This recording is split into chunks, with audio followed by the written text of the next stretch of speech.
You think putting stars on your shoulders makes you a soldier? Was this cosplay? That's what he spat in her face, voice dripping with contempt, not caring at all about who stood in front of him. Not seeing a lieutenant general, not seeing a decorated veteran, just a black woman who dared to hold her head high. And he put her in handcuffs, right there in front of her daughter, middle of the street, as if her whole life and honor were some kind of joke. But here's what he didn't know: one phone call from her, and she could shake this entire town to its core. You know what I mean? That's how this thing started. It could be anyone, anywhere. What about where you live? Has anyone around you ever been treated like that? Or are you next? Black SUV sliding down Maple Ridge's main road. Early evening, rain slicking the pavement until the streetlights look like someone's dragged an eraser across old amber pencil lines. 6 hours on the road, and Olivia Monroe, behind the wheel, still sits upright.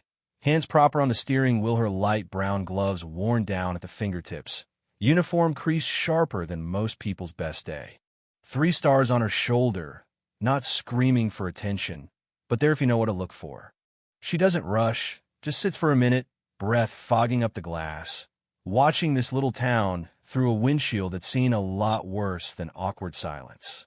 Under the flicker of Camille's diner sign, she catches a glimpse of a woman with a coffee pot and tied-back hair, eyes sharp, not shying away. Olivia takes her gloves off, slow and steady. Her hands no ring, no softness. These hands have gripped ropes under helicopters, have wrapped tourniquets in the mud, have signed off on missions where people came home changed or not at all. She breathes in, catching the scent of a place thick with silent judgment, the air not rotten, but old, like it knows how to keep outsiders at arm's length. And when she finally steps inside, the bell over the door barely rings, but the air inside snaps, tight. Nobody talks, nobody turns, but you feel it, like an invisible line's been drawn. She sits at the window, her posture too upright for this sleepy town. Camille, the owner, steps up, says, "Sit anywhere you like. No syrupy welcome, just respect that's real." Olivia places her cap on the table, peels off her gloves, and orders a palm hamburger, black coffee, no small talk. Outside, a white patrol car sits like a warning, lights off, engine rumbling just enough to let her know she's being watched. She knows that look how men in authority measure her, the way they weigh if she belongs. She's used to it. 2 glances are coincidence, but a dozen sideways looks, that's judgment. She keeps her eyes out the window, calm, letting their stares slide right past. When a cop walks in, young, white, neat uniform, doesn't say a word, just lets his eyes pause on those 3 stars, and she reads it all. Is this some joke? Are you mocking me? Who said you could wear that? He doesn't need to speak. She doesn't need to answer. They both know what's going on. Her coffee arrives, bitter and hot. She takes it slow, knowing she's being watched, not for what she's done, but just for not shrinking. She's been stared down by Joint Chiefs, stood in rooms where she was the only black officer, never once blinked. Out there, she's earned every inch of respect with blood and grit. But here, her calm is a threat, her silence a statement. And then, outside, 2 cops sit in the patrol car. Wade Kessler behind the wheel, fingers drumming on his holster, and Darren Fisk beside him, making lazy jokes about cosplay generals and Veterans Day specials. But Kessler isn't laughing. He's bothered by the way Olivia sits, doesn't hunch, doesn't ask permission, just claims her space like she belongs. That eats at him. It's not about her doing anything wrong, she's just there, breathing the wrong way for their comfort. It's not judgment, it's resentment, and it's old. In Kessler's mind, a general doesn't look like her, doesn't sit that straight, doesn't answer back with nothing but a look. But power feels different when it's not on your terms, and that's what eats him alive. Night falls. Olivia leaves the diner, rain glinting off the blacktop like a scar. She moves slow, deliberate, each step a message. I have every right to be here. Behind her, people in the diner can't help but stare, not out of curiosity, but because something in her makes it hard to look away and pretend nothing's happening. Camille, frozen at the counter. Naomi, her daughter, hovering by the window with a phone in her hand, uncertain if she should hit record. And that's when it happens. Stop. A flashlight clicks on, pointed right in Olivia's face. She squints, not from fear, just because it's rude. Kessler's standing there, hand on his flashlight, other hand just hovering near his gun. Not a threat, just a little reminder. Nice uniform, he sneers. 3 stars? You order that online. Olivia looks him dead in the eye, steady as a drum. Lieutenant General Olivia Monroe, United States Army. Military IDs in the left pocket. Welcome to check, if you know how to read. That line lands hard. The whole diner freezes, Naomi's thumb hovering over her phone, Camille's hand on her chest. Kessler checks her ID, says it's real. Knows it's real, but he can't accept it. Pretty good fake, he says, grasping at straws. But why's a general wandering around here alone? Olivia doesn't bother to answer. You don't believe someone like me can wear these stars? Not because I did anything wrong, but because you were never taught that power comes in more than one color. Kessler can't take it, jaw tight, hand clenched, eyes flickering between rage and panic. And then, with no real reason, he cuffs her. Sharp, efficient, not violent, but disrespectful cold metal on her wrists, rain trickling down her back. Naomi hits record. People inside the diner freeze. Nobody steps outside. Nobody speaks. Olivia stays silent. Lets the handcuffs be the evidence. She's been through worse artillery fire, desert raids, nights where you didn't know who'd live to morning, but this is humiliation designed for no reason, but to remind her where they think she stands. Naomi keeps filming.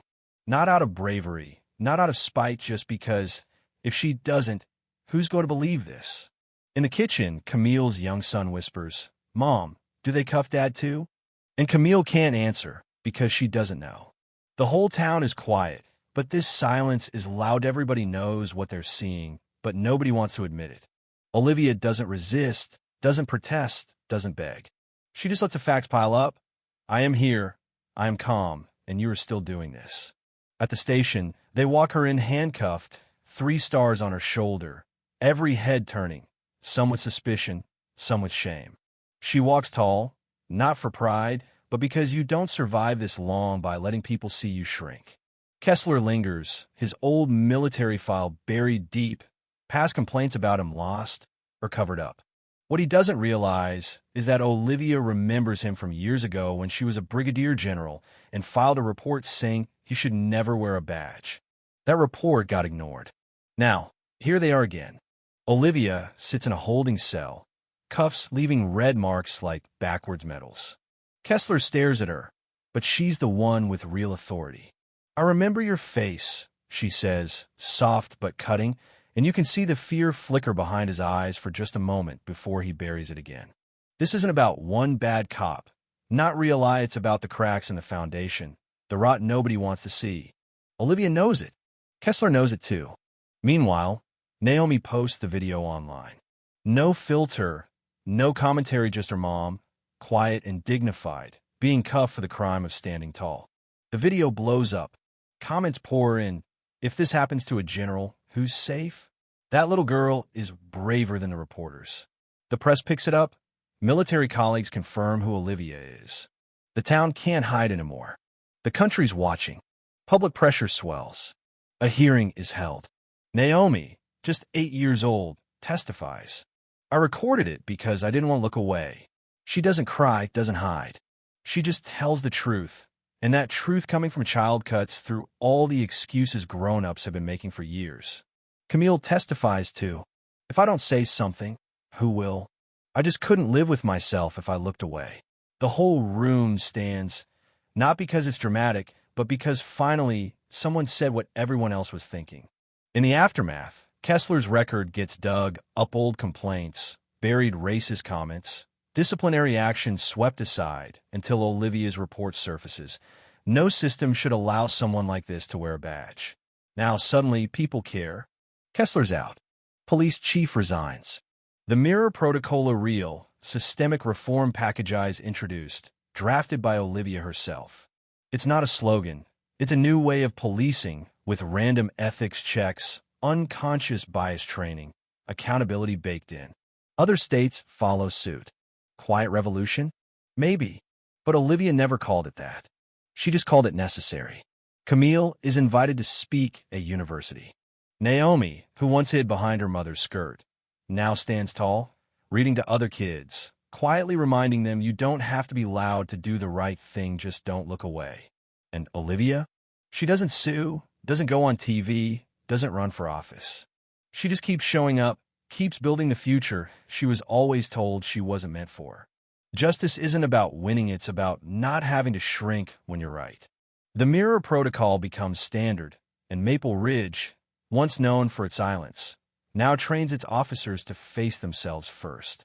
No more "we followed protocol" as an excuse. It's not perfect. People still mess up. But the point isn't to never fail. The point is to have the courage to see when you do. So, here's my question to you.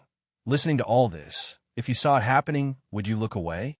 Would you say, "It's not my problem"? Or would you record, speak up, stand there and refuse to let silence win?